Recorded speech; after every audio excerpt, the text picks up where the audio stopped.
When I was young, I didn't really know what I was going to do when I got older.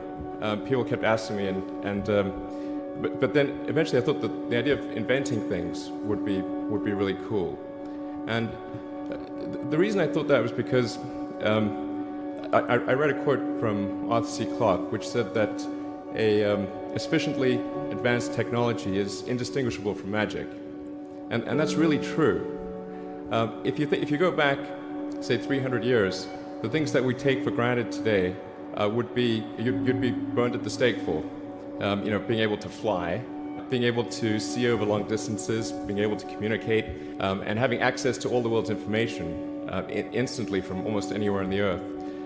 This is stuff that really would be magic, or would be considered magic in times past.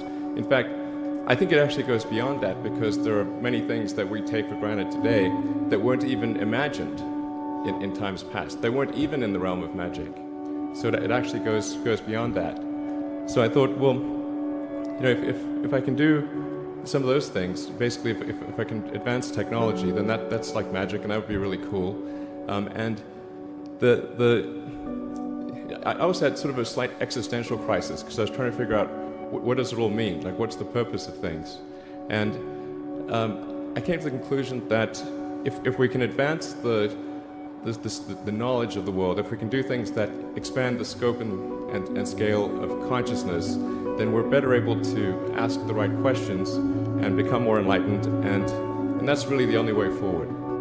I think about what technology solution is necessary in order to achieve the particular goal, and then try to make as much progress in that direction as possible. I think being a multi-planet species and being out there among the stars is important for the long-term survival of humanity. But then the part that I find personally most motivating is that it creates a sense of adventure, and it makes people excited about the future. If you consider two futures, one where we are forever confined to Earth until eventually something terrible happens, or another future where we are out there on many planets, maybe even going beyond the solar system, I think that second version is incredibly exciting and inspiring, and there need to be reasons to get up in the morning. Life can't just be about solving problems. Otherwise, what's the point? There's got to be things that people find inspiring and make life worth living. When my brother and I were starting our first company, instead of getting an apartment, we just rented a small office, and we slept on the couch. And we showered at the YMCA, and we're so hot up we had one computer, so the website was up during the day, and I was coding at night. 7 days a week, all the time. Work hard, like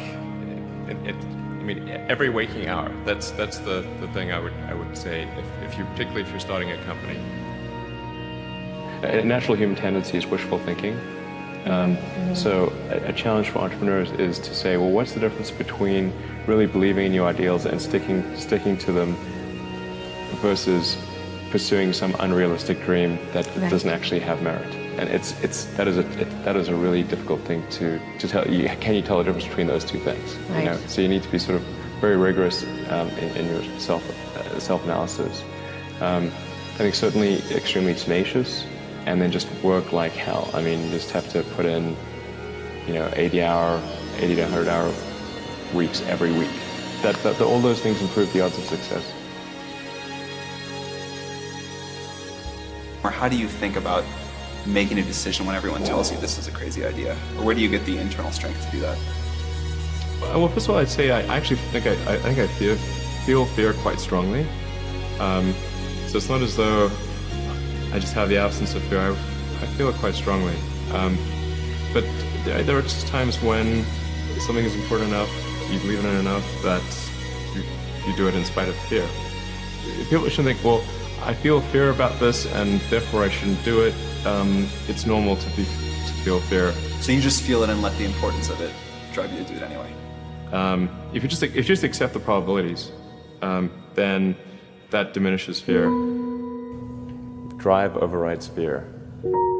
It's about believing in the future and thinking that the future will be better than the past.